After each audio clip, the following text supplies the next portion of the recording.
Menjadi orang tua dari anak berkebutuhan khusus membuat kita terlalu sibuk untuk saling menyapa. Tapi di tempat ini, tempat bercerita, kita bisa saling menyapa, bercerita, dan berbagi pengalaman tentang anak-anak spesial kita dan tentang apa saja. Dan tentu Saling menguatkan. Halo sahabat Mona dan Reni, jumpa lagi kita di tempat bercerita Mona dan Reni. Tentunya dengan tamu atau narasumber yang selalu menarik dan punya ceritanya masing-masing. Namun apa dulu nih sebelum kita mulai? Jangan lupa untuk subscribe YouTube kita di tempat bercerita _ Salah, itu salah mah ya. IG. YouTube tempat bercerita Mona dan Reni. Jangan lupa nyalain lonceng. Notifikasinya, jadi setiap kita tayang loncengnya bunyi-bunyi. Gitu. Jangan lupa juga follow IG @tempat bercerita _Mona Reni. Boleh DM, boleh apapun, boleh komen, mau tanya apapun, mau bicara tentang apapun, boleh. Silahkan. Juga bisa di WA 0813 2350013. Iya. Nah, sekarang siapa tamunya kita tunggu sebentar lagi. Dia datang di tempat bercerita Mona Reni.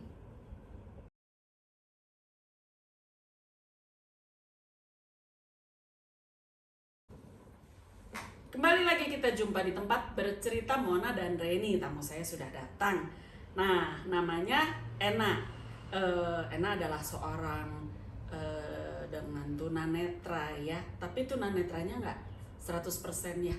Masih bisa lihat kira-kira berapa meter? Paling jauh kurang lebih 5 meter. Oh, 5 meter. Kalau baca? Deket banget. Oh, deket banget. Saya mengenal Ena berapa tahun lalu ya, Ci? 6 tahun lalu, 8 tahun lalu ya, sekitar itulah. Sekitar itu. Waktu saya diajak oleh teman saya ke satu komunitas ibu-ibu tunanetra. Oh, belum pernah ya namanya Rizal, belum pernah. Nanti kita undang juga ada teman-teman tunanetra. Selamat datang Ena, terima kasih sudah mau hadir di tempat bercerita Mona dan Reni. Nah, kalau saya pengen boleh tahu nggak sejak kapan Ena menderita bukan sih kalau gitu? Menyandang. Bukan penyakit kan ya? Menyandang. Mengalami kebutaan atau low vision atau apapun sejak kapan? Saya dari lahir, Kak, dari bawaan genetik dari orang tua. Oh, netra itu ada genetik juga ya? Iya. Jadi orang tua siapa yang? Kebetulan di keluarga dari ayah saya itu cuman ayah saya aja. Nah, dari ayah saya punya 5 anak dan 4 yang kena katarak, 1 enggak, yang paling kecil. Saya anak nomor 2 dari 5. Itu tuh jenisnya katarak? Ya, betul, Kak. Tapi tidak bisa Bisa dioperasi, justru kami 4-4-nya udah operasi sih, tapi karena menurut dokter itu genetik, jadi nggak bisa 100% baik. Hanya menambah penglihatannya beberapa persen lah, seperti itu, Kak. Karena lain dengan katarak yang timbulnya itu dari setelah lahir gitu, itu lebih ada harapan untuk bisa sembuh 100%. Tapi untuk kami yang bawaan genetik bisa nambah penglihatannya beberapa persen, itu udah puji Tuhan, udah syukur. Oh gitu. Ya. Kalau bapak buta total tidak? Kebetulan kami 5 termasuk ya sama bapak ya. Semuanya low vision, cuman low visionnya ada yang dekat, ada yang jauh gitu.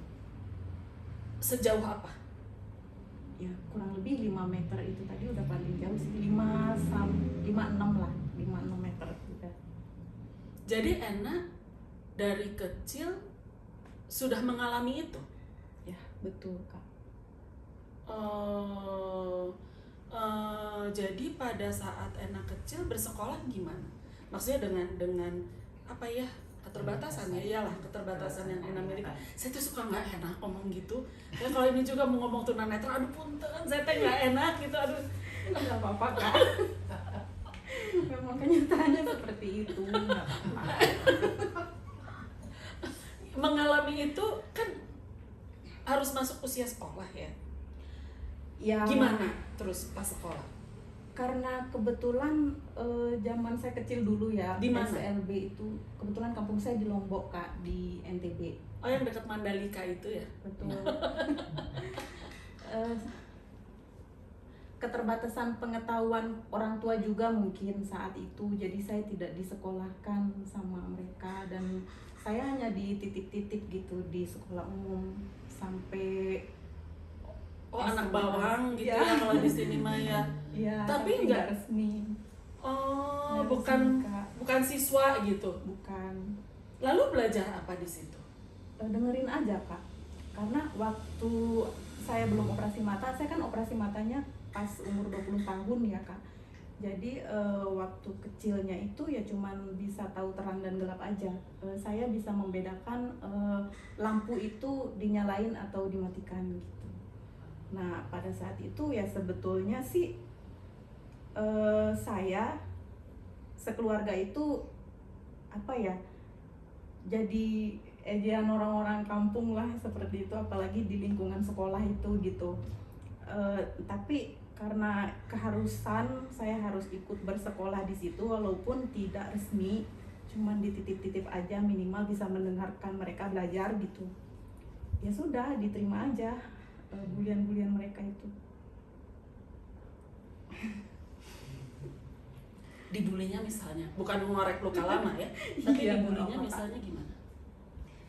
Ya di kampung itu kan masih awam banget sama yang namanya kecacatan Kak, mau apapun bentuknya Iya. gitu. Apalagi saya ya apa ya, adalah kecacatan yang lain mungkin menurut mereka ya. Terus tapi yang paling menonjol itu ketunanetraan itu, dasar buta kayak gitu, tapi bahasa kampungnya itu jereng gitu, bahasa Sasaknya. Jadi sehari-harinya itu ya begitu terus Kak. Berarti di keluarga tidak hanya maksudnya gini, kakak adik Ena yang punya kelainan yang sama, berarti mereka juga cara bersekolahnya begitu, dititip-titipin, apa hanya Ena aja? Kebetulan saya aja Kak, karena saya tinggal sama nenek gitu, saya nggak tinggal sama orang tua saya sendiri, jadi didikan dari orang tua sendiri saya tidak tahu Kak. Oh, jadi Ena terpisah dari saudara Dari yang saudara lain. yang lain, betul. Tapi masih di situ, sekitar situ. Masih satu, sama-sama Lombok Tengah, tapi bagian selatan gitu. Oh, jauh mereka. dong. Lumayan jauh ya Kak. Oh, Ena jadi yang menitipkan Ena ke sekolah-sekolah itu adalah nenek. Nenek. Ya. Tapi nenek awas atau awas. Ya, Kak. Oh, nah, ibu normal. Maksudnya awas. Ya, Ibu. ibu normal.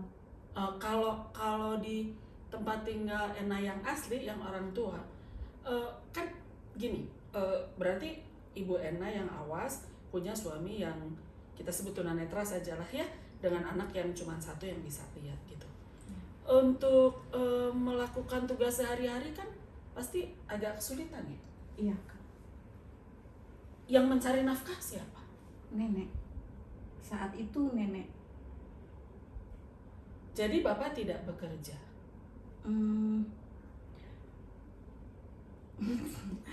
Maaf ya Kak, kebetulan saya dari kecil memang hidup terpisah dengan beliau. Bisa Dengan orang tua, dibilang bisa dibilang saya tidak mengenal orang tua sih sebenarnya gitu. Cuma Jadi dari lahir lah katakanlah Ya. gitu. Oh, I see. ya, Tapi tetap berhubungan enggak kan? ya sekarang udah berhubungan baik. Kan kemarin Cuma pulang saat kampung itu, lagi kan. ya Kak, cuma saat saya masih kecil sampai remaja gitu. Waktu aku di Bali, Tensi sama Ena kan ke Lombok. Ya, Jadi kita dadah-dadahan video call dari pantai ke pantai. iya Kak. Cuman dia di Mandalika, aku di Brau.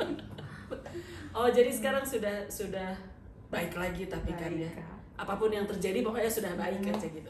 Oke, Iya. kita istirahat sebentar, nanti kita kembali lagi masih di tempat bercerita Mona dan Reni.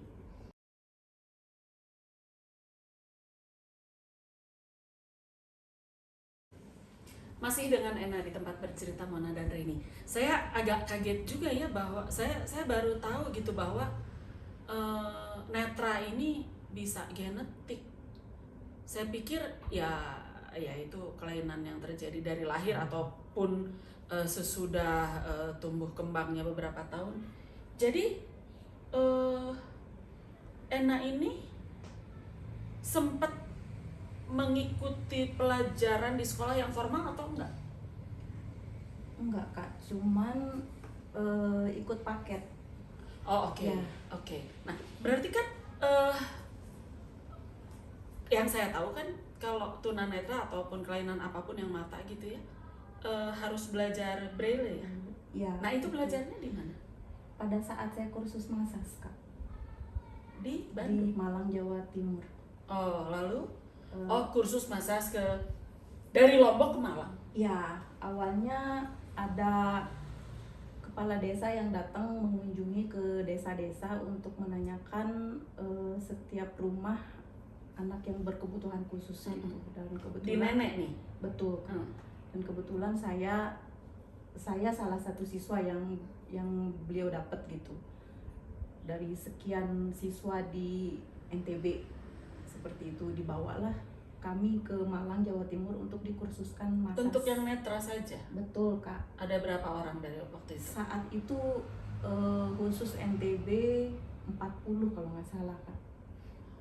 40 Banyak siswa. juga ya. Iya, lumayan. Lalu ke Malang. Dimasukkan ke asrama gitu atau Iya, gimana? dimasukkan di asrama selama 3 tahun Kak. Nah, dan selama 3 tahun itu kami belajar nama sekolahnya itu kan persiapan, dasar, dan kejuruan namanya Kak. Kelas 1-nya itu persiapan, dasar itu sama dengan kelas 2, dan kejuruan itu sama dengan kelas 3. Itu Ena usia berapa waktu itu? 16 tahun Kak. Lalu? Ya, dan belajarlah kami berbagai macam materi di sana yang diberikan, memperdalam alat tulis braille dulu sampai betul-betul mahir, karena sebelumnya kan saya belum pernah gitu. Jadi untuk siswa Susah, yang ya relatif Kak, gampang-gampang. Nggak kebayang aku. Tapi mungkin gini ya, Tuhan mempersiapkan semuanya ya. Orang yang tidak peka di indera yang A, dia pasti lebih peka di indera yang lain gitu kan. Makanya banyak orang tunanetra suaranya bagus, nyanyinya bagus. Ya dikasih kebiasaan yang lain lah ya.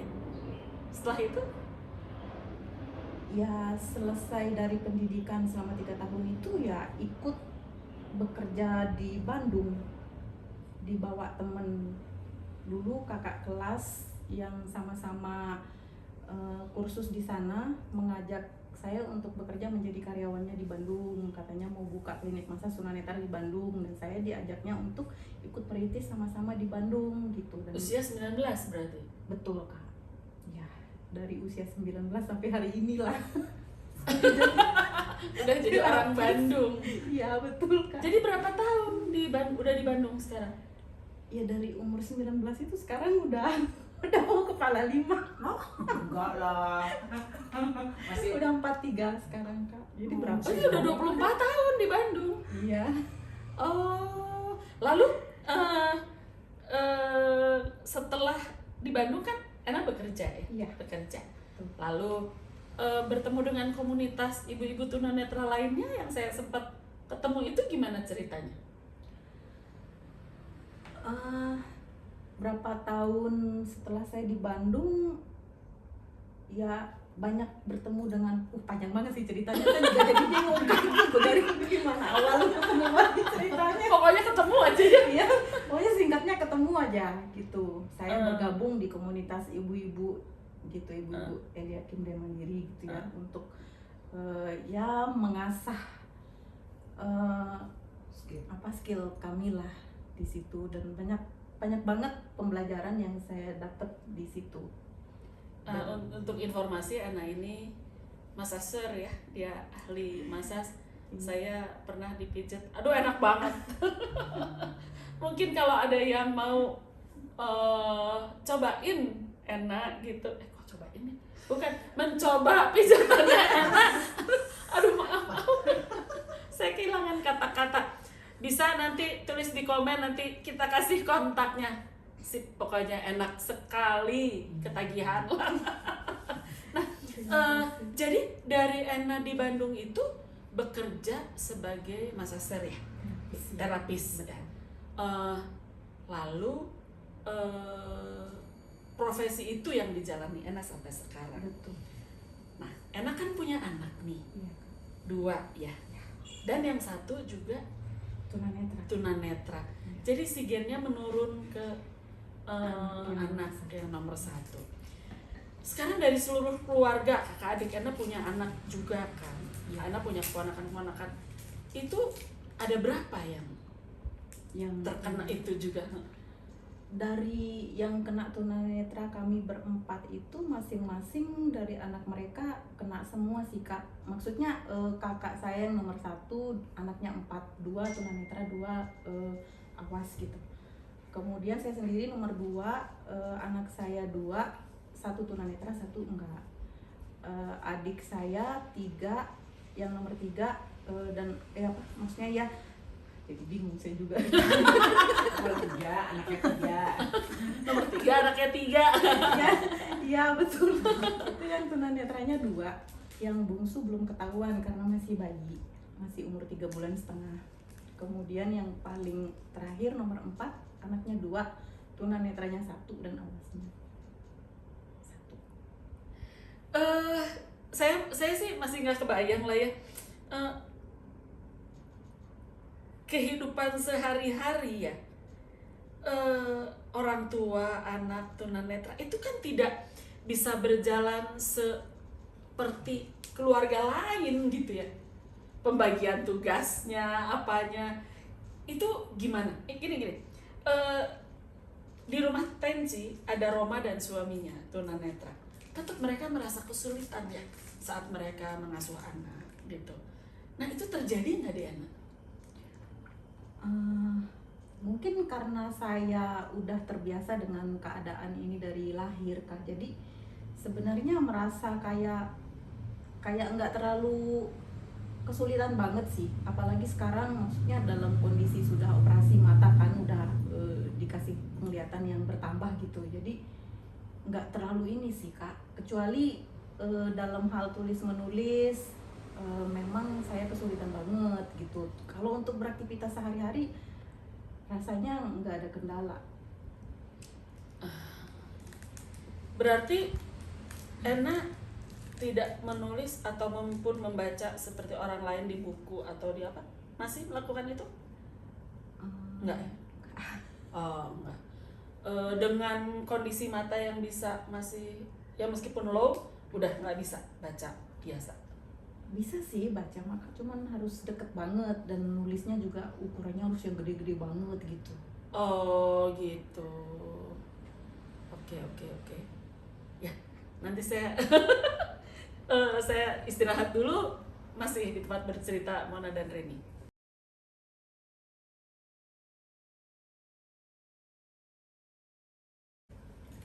Masih di tempat bercerita Mona dan Reni, mudah-mudahan saya nggak speechless lagi.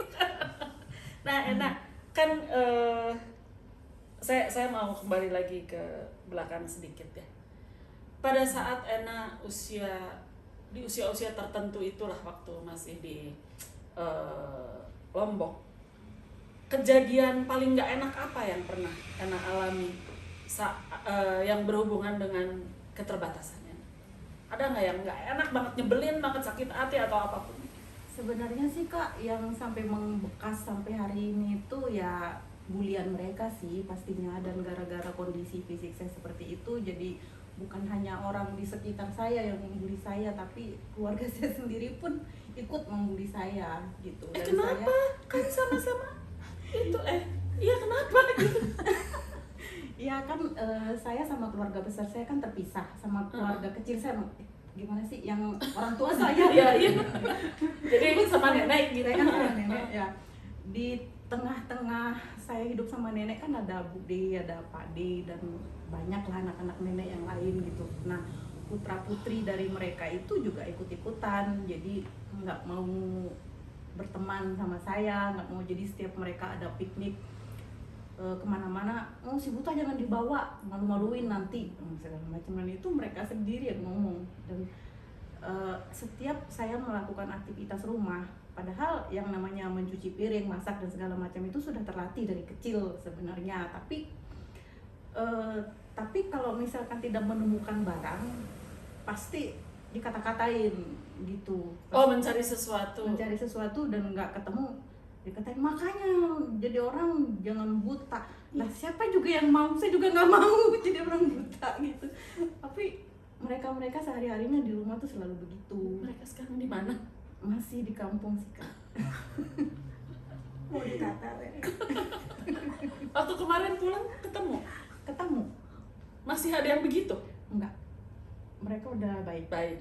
Iya Kak. Ya mungkin di usia juga lah ya. Tapi kan nggak harusnya gitu juga ya. Nah sekarang Ena ini sudah bisa bangun rumah sendiri loh. Ya meskipun perjalanan panjang banyak ceritanya, yang penting rumahnya sudah berdiri gitu sekarang ya.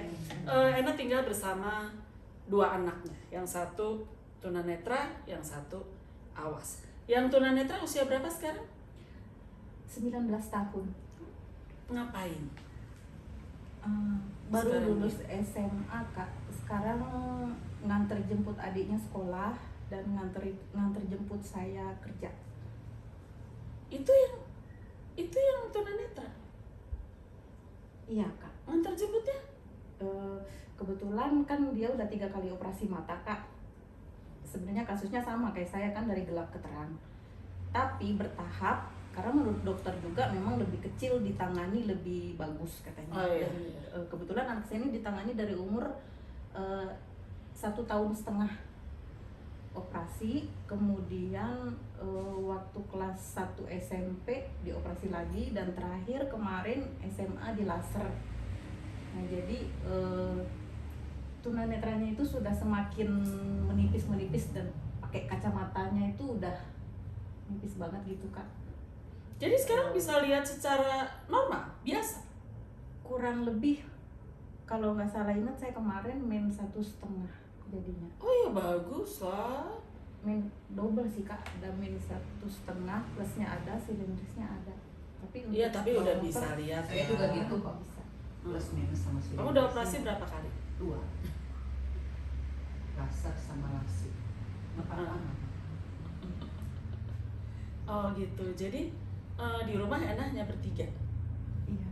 Nah, ini ada cerita juga, tadi saya sendiri baru tahu bahwa Ena juga mengalami hal yang tidak mengenakan gitu di hidupnya setelah berkeluarga. Coba ceritain suaminya gimana? Iya, saya di rumah itu hidup bertiga sekarang sama anak-anak saya. Kebetulan suami saya sudah meninggal pada saat saya lagi hamil 7 bulan. Waktu itu suami saya jualan makanan, terus Di mana sih jualannya? di Ciloyong kak. Oh oke. Iya. Terus didatengin sama orang yang tidak dikenal yang ikut makan siang sama-sama. Ya udah kejadian si orang tersebut nggak mau ngantri mungkin, atau menurut saksi orang di situ nggak mau ngantri kak, jadi ya dibunuh sama dia gitu. Diapain dibunuh? Ditusuk sama pisaunya si mas itu sendiri, suami saya maksudnya. Ditusuk sama pisau suami saya sendiri yang sedang dipakai, diambilnya seketika itu ditancepin Tusuk ke apanya? pinggang, katanya nembus. Sampai akhirnya orang-orang yang sedang makan semua pada bawa suami saya ke rumah sakit, karena saya juga nggak ada di lokasi saat itu. Meninggal dalam perjalanan.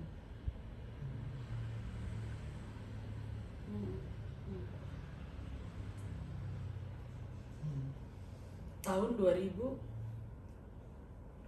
2003. Iya, Kak. 2003. Ketangkep yang masuknya?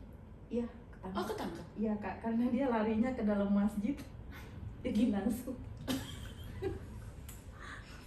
Gimana sih? Terus ke dalam masjid nggak bisa lari kemana-mana lagi ya? Terus ketangkep sama masyarakat sekitar? Iya, sama masyarakat sekitar. Kalau nggak cepet-cepet didatengin sama polisi udah mati di Oh, tempat iya, itu iya, kak, iya, digebukin. dipukulin ya. Iya. Terus di penjara? Iya kak, di penjara waktu itu divonis 15 tahun. Tapi karena katanya si pelaku ini punya penyakit tertentu gitu bawaan, meninggal di penjara. Dalam perjalanan masa hukumannya 5 gitu. Meninggal di penjara. Iya, jadi dia kok penjara seumur hidup. 15 tahun. 15 tahun. Enggak, akhirnya. Ya seumur hidupnya sampai dia mati. Oh gitu. Berarti kalau sampai kejadian gitu berarti sempet heboh lah ya tahun itu, mungkin di koran zaman itu. Iya, betul Oh iya? sekali Kak, sampai masuk jejak kasus di Indonesia. Oh iya. Bisa dicatat. 2003. Iya. Baru setahun nikah ya. Iya, betul Kak. Setahun. Tanggal yang sama ya meninggal. Iya, betul. Jadi setelah itu Ena tinggal bertiga. Nah, ini tentang bangun rumah nih. Itu ya kan luar biasa ya. Seorang dengan tunanetra tapi bisa bekerja dengan baik, berpenghasilan dengan baik, lalu bisa mandiri, betul-betul mandiri secara apa ya, memang betul-betul mandiri sampai bisa bangun rumah sendiri. Itu Ena hasil ngumpulin uang dari bekerja. Iya, betul Kak. Dari semenjak saya jadi terapis, jadi umur 19 tahun menabung.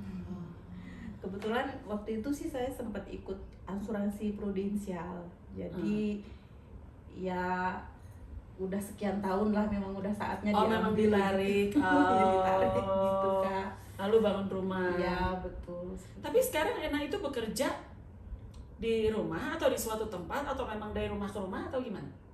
Awalnya ikut orang dulu, sempat pindah-pindah Kak. Di Bali sempat 4 tahun, kemudian di Bandung ikut di klinik massage tunanetra 4 tahun, pernah juga di Hotel Horizon bagian spa 4 tahun. Setelah itu sendiri sampai hari ini. Sendiri tuh orangnya datang ke rumah Ena atau seperti saya, Ena datang ke sini? Kebetulan saya freelance Kak, karena di tempat saya belum menyediakan tempat gitu untuk buka praktek. Jadi Ena yang pergi-pergi, ya, jalan-jalan. Luar biasa ya. Siapa yang mau dipijit? Komen ya. Nanti kita kasih nomor handphonenya. Bilang tahu dari YouTube gitu, nggak apa-apa. Enak dah, benar. Sebentar lagi kita kembali di tempat bercerita Mona dan Reni.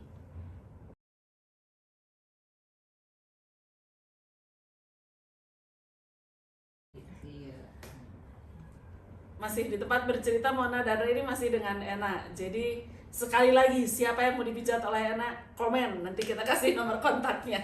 Nah, Ena, sekarang anak sudah dewasa ya, apa rumah udah punya ya. Harapan Ena apa sih sebetulnya untuk Ena, untuk anak-anak, untuk keluarga? Untuk sekarang sih Kak, aku cuma mau anak-anak bisa sukses, bisa sekolah setinggi mungkin, bisa menjadi anak-anak yang baik, berguna, sama itu aja sih harapannya. Yang paling Sehat terus ya, biar bisa cari uang yang banyak. Ya kan, karena Ena ini kan bekerja dengan Tenaga. iya fisik, dengan tenaga. Kalau nggak sehat sedikit iya betul. susah. Batuk pilek aja nggak bisa dong Iya. ya, takut ngeluarin si ini ke klien gitu. Iya, betul. Jadi memang harus sehat terus, berarti makan harus baik, segala harus baik. Nah, harapan Ena untuk apa ya, orang-orang tunanetra kan gini ya, beberapa dari tunanetra gitu kan ada yang bandel ya Ci ya, yang bandel gitu ya, yang nggak mau dilatih, nggak mau dididik gitu, maunya di jalan atau apa gitu. Masih terjadi nggak sih sekarang? Ada aja sih Kak. Ada ya? Ya, yang masih ngamen gitu, banyak banget Kak. Padahal sebetulnya kalau punya skill kan Bisa. lebih bagus ya. Harapan Ena apa untuk mereka? Mau apa ya, supaya skillnya ditambah terus, jangan malu ataupun males gitu untuk belajar lagi dan terus belajar lagi, supaya kita bisa menjual skill yang benar-benar dibutuhkan oleh masyarakat, supaya kita bisa menjadi lebih baik ke depannya. Ya, saya juga pernah dengar ada satu tunanetra yang disekolahkan pijit apa sih namanya? Shiatsu sampai ke Jepang. Sampai ke Jepang dan sekarang di Bali di mana? Di NTT kok Mas. NTT ya. Jadi sekolah mijitnya memang dikirim ke Jepang dan itu luar biasa. Edo yang pernah ngerasain ya waktu itu pernah dipijit.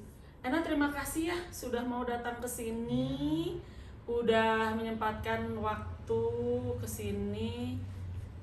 Terima kasih untuk pembicaraannya, terima kasih untuk ngobrol-ngobrolnya. Jadi teman-teman sekali lagi kalau mau dipijit sama Ena, komen nanti kita kasih nomor kontaknya. Sekali lagi terima kasih Ena, Sama-sama, juga Kak. buat sahabat Monarini kami tayang setiap Sabtu. Ya, sampai jumpa.